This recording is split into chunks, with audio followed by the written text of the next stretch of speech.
Hello, my friend. Welcome to Beyond Limits Way. My name is Dr. Benjamin Bowman, and I'd like to invite you into a conversation.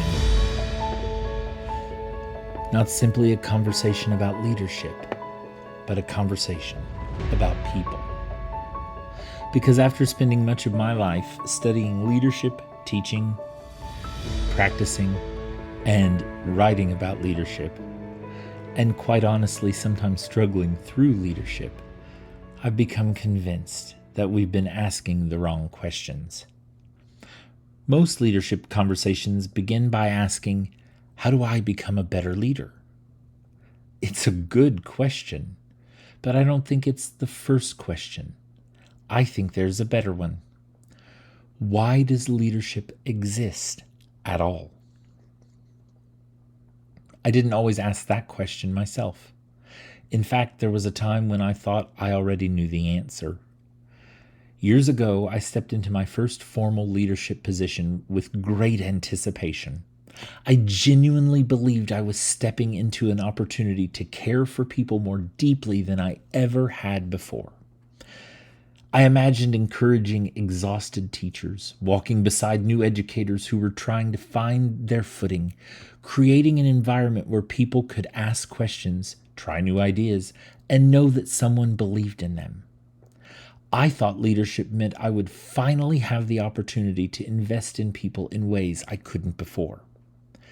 Instead, I was handed evaluation forms. I remember one young teacher in particular. He wasn't simply new at our school, he was new to teaching. Like every new teacher, he was trying to find his rhythm, discover his voice, and learn how to stand confidently in front of the classroom. As I watched him, I knew exactly what he needed. He needed someone to walk beside him. He needed an experienced teacher who could mentor him, someone who would encourage him, challenge him, and even help him grow. Someone who would remind him that struggling at the beginning didn't mean he wasn't called to teach. Instead, I was told to observe him, evaluate him, write a report, offer critical feedback. Those things have their place. Evaluation matters, accountability matters, and standards matter. But I remember walking away with a thought that I couldn't shake. I thought leadership was going to be different. That moment stayed with me, not because evaluation was wrong, but because I realized something. Somewhere along the way, many of our systems had become very good at measuring people, but not nearly as intentional about cultivating them. That realization began a journey that has now lasted for years. A journey that eventually led me to ask a question I had never considered before. What if the purpose of leadership isn't primarily to measure people? What if its purpose is to cultivate them?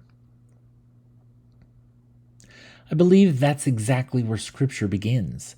The opening pages of Genesis don't begin with organizations.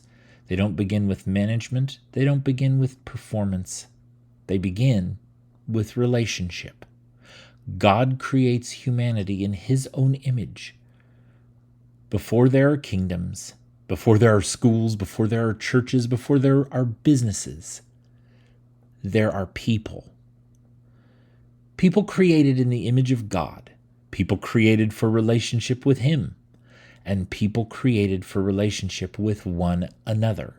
And that matters. Because if people are created in the image of God, then leadership can never simply be about accomplishing tasks. Leadership must first be about stewarding people. Over the years, God has continued teaching me that lesson in unexpected ways. Because I'm legally blind, I've had to learn to experience people differently. I've learned to listen beyond words. Someone may tell me they're feeling fine, but sometimes their voice tells me another story. Sometimes there's a gap between what someone says and what their heart is communicating. I've learned to pay attention to that gap, to ask, are you really okay? I've come to believe that some of the most important moments in leadership happen when we notice what everyone else walks past. As I continued asking these questions, something began to emerge. Leadership wasn't primarily about influence. It wasn't about authority. It wasn't even about organizational success. It is about people.